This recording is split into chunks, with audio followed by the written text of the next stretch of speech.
During a heated podcast discussion, Chris Rock tried to put Ibrahim Traoré on the spot with tough questions and sharp remarks.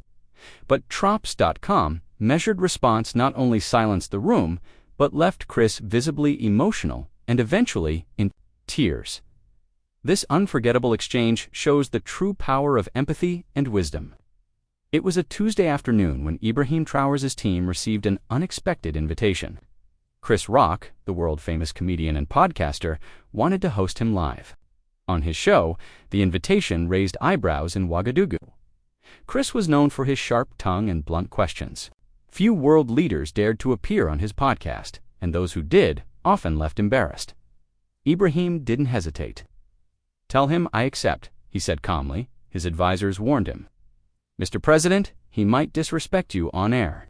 He has a way of making even the strongest people stumble." But Ibrahim just smiled. A man cannot stumble when he walks in truth. The next day, he boarded a flight to New York. The world buzzed with anticipation. News outlets speculated that Chris would break the young African leader and expose his flaws. In Burkina Faso, millions of his people crowded around TVs and phones, waiting to watch their president defend himself. But Ibrahim wasn't worried. As the plane took off, he sat quietly, his hands folded, whispering to himself, "Patience is stronger than anger. Let's see what tomorrow brings." By Thursday morning, the studio was packed, bright lights, cameras ready, and Chris Rock at the center of it all, smirking as Ibrahim entered. Chris stood up and extended his hand. "Well, Mr. President, welcome to the hot seat," he said with a chuckle. Ibrahim returned the handshake firmly, replying, "Thank you, Chris. I hope this seat is as warm as your heart." The audience laughed nervously. From the very first question, Chris came hard. "So, tell me," he began sharply, "you talk about humility, yet you're the head of a military government. Isn't that hypocritical?" Ibrahim didn't flinch. He listened, quietly nodding, as Chris fired more pointed remarks. "Your critics say you're too young, too inexperienced. Some even say you're just another power-hungry soldier. What makes you different?" The room grew tense. Chris leaned forward, his voice biting. "Do you really believe the people love you, or do they just fear you?" The audience gasped at the question. Cameras zoomed in on Ibrahim's face, but his calm expression never broke. He leaned forward, folded his hands, and looked Chris right in the eyes. "Let me tell you a story," he began softly. The studio fell silent as Ibrahim began his story. "There was once a boy," he said, his voice low but steady, "who grew up in a village so poor his mother had to choose which child got to eat that day." Chris froze, caught off guard. The audience leaned closer. That boy watched his father die, not because of war, but because no doctor would come to their village. He learned then that fear doesn't lead people. Love does. Ibrahim's eyes glistened. As he continued, "That boy was me." Chris blinked, visibly moved, but tried to keep his composure. "So, you're saying you lead because you care?" Ibrahim nodded. "I lead because I remember what it feels like to be invisible, to feel like no one is coming to help, if I don't care. For my people then, who will..." The room was so quiet, you could hear a pin drop. Even Chris seemed at a loss for words, his sharp grin replaced with a quiet stare. And for the first time that day, the audience began to applaud softly at first, then louder until it filled the room. Chris Rock stared at Ibrahim Traoré after the last words fell from his lips. The room was still. The cameras kept rolling. The silence was louder than applause. Chris finally broke it, leaning back in his chair, exhaling slowly. "Okay, that was deep," he muttered. But then his tone sharpened again, almost like he was trying to get back control. "Still, a sad story doesn't mean you get a free pass as a leader. You're a president, not a motivational speaker." Ibrahim didn't react. Instead, he asked, "Chris, can I ask you something?" Surprised, Chris nodded. "Have you ever truly been hungry? Not for food, but for dignity?" Chris didn't answer. Ibrahim leaned forward, voice steady. "When you've seen your mother hide tears behind smiles just to give you strength, you don't chase power, you chase justice." People in the audience wiped their eyes. Then Ibrahim added, "Leadership isn't about being above people. It's about standing beside them, even when it's hard." That pause again. And this time, Chris had nothing. just a quiet nod.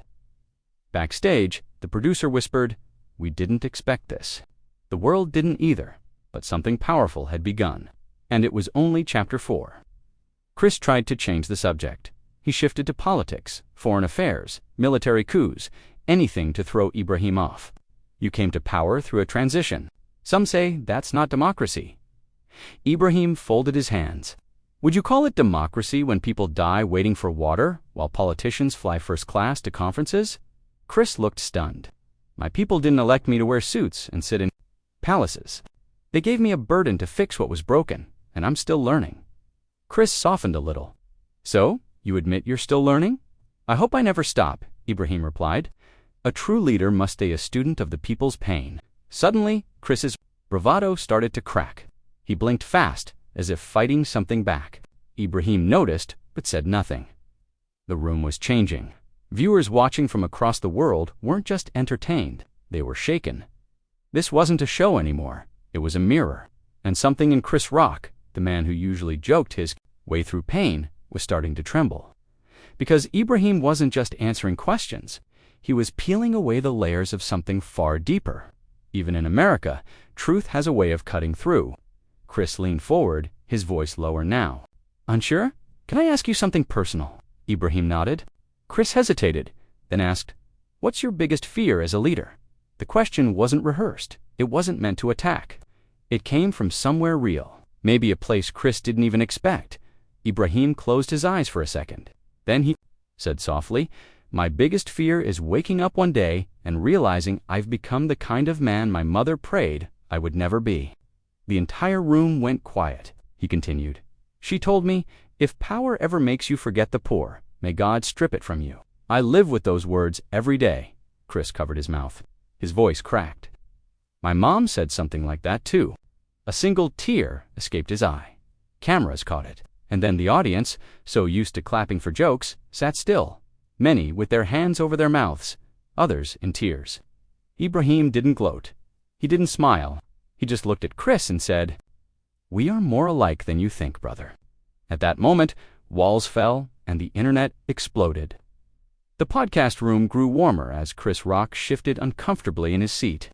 The bravado that made him America's sharpest comedian seemed to falter as Ibrahim Traoré spoke calm and deliberate.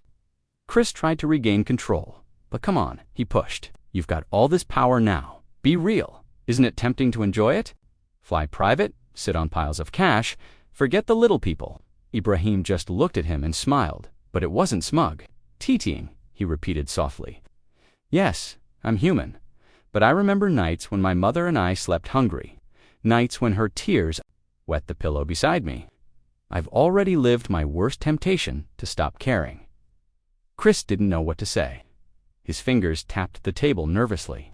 Then Ibrahim added, his voice lowering, "Power can buy silence, but it cannot buy peace with yourself."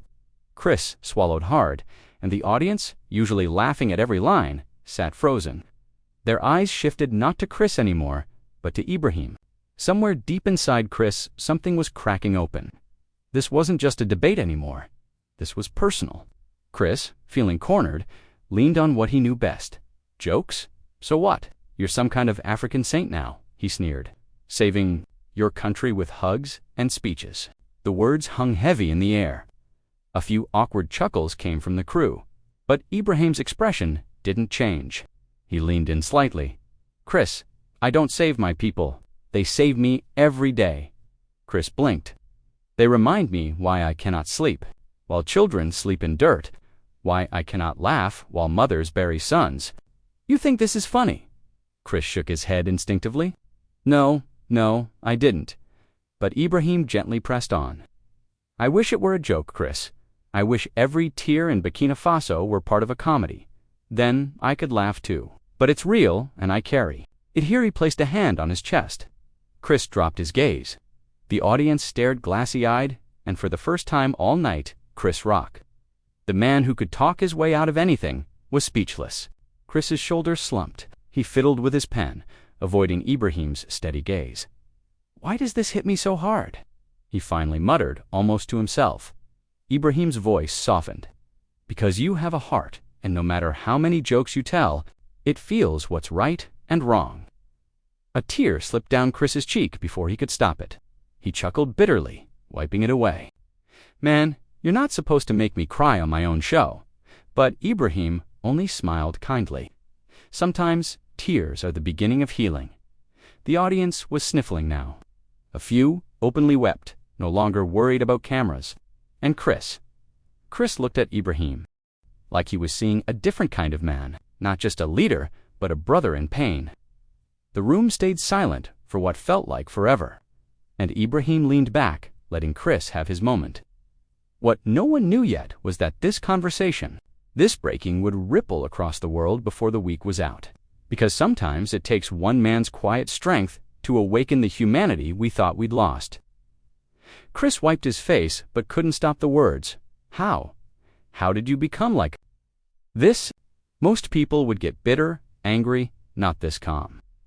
Ibrahim leaned back and let out a quiet breath. You want to know what shaped me? I'll tell you. The audience leaned forward. He began softly. When I was 10, my mother sold her last gold earrings just to buy us a bowl of rice. I remember asking her why she didn't eat, and she smiled, said, "If my son eats, I'm full." Chris's face fell. That night, Ibrahim continued, his voice cracking. She fainted from hunger while washing my school uniform. I swore if I ever had power, no mother in my country would ever have to choose like that again. You could hear sniffling in the room. Chris bowed his head, and Ibrahim added, I'm not strong because I want to be. I'm strong because I've seen too much weakness around me and it hurt. The truth hung in the air, raw and unforgettable. Chris tried to speak, but choked on his words. The comedian who had mocked presidents and kings now stared at his desk, trembling. Slightly, Ibrahim placed a steady hand on his shoulder. The audience couldn't hold back anymore. Several were crying openly. Even the camera crew paused, one of them brushing away tears. Chris finally raised his head, his voice low. You remind me of my mom too. She used to clean houses for rich folks, and I'd sit outside waiting for her shift to end, hungry, embarrassed, but proud of her. Ibrahim nodded. The two men just looked at each other, no jokes, no scripts, just two sons of strong women carrying their scars like armor. It wasn't just Chris who was breaking, the entire room felt it. And yet somehow in that breaking, there was healing. A long silence filled the studio. Then Chris, his voice shaking but honest, asked, So what now? How do you keep going when it feels like you're carrying everyone's pain? Ibrahim smiled faintly, a glint of tears in his own eyes. I carry it because it reminds me I'm alive. The day I stop feeling it, I stop being a leader. Chris exhaled. His defense is gone. Man, you're something else. Ibrahim patted his shoulder again, saying, Only we all can be if we just choose to see each other. The crew erupted into quiet applause. In just under an hour, a podcast that was supposed to be funny had become a global lesson in humanity. And though neither man said it aloud, Chris and Ibrahim both knew the world would remember this moment forever. Chris took a shaky breath and then looked straight at Ibrahim, his voice cracking. Tell me something. Do you ever feel lonely after all the speeches, the motorcades, the cameras? At night when it's quiet, do you feel alone? The question stunned everyone. Even Ibrahim paused. He closed his eyes for a second before replying, Yes, Chris, every night, every single night. A hush fell over the room. Ibrahim leaned forward, his voice low but strong. When you lead, people think you're made of steel. They forget you bleed, too. They forget you dream. And you grieve, and you long for someone to just say, You're enough. Chris's lip trembled. A single tear rolled down his cheek. Why do you keep going then? He whispered. Ibrahim smiled faintly. Because if I don't, who will? If I stop, what happens to the little boy who still believes his future depends on me? The weight of his words broke through every wall in the room.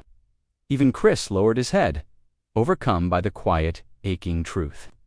By now, the studio was silent, except for muffled sobs. Chris tried to compose himself, but finally admitted, You remind me of my brother. He died believing nobody cared about his pain. And here you are, carrying a whole nation's pain and still smiling. Ibrahim reached across the table and took Chris's hand.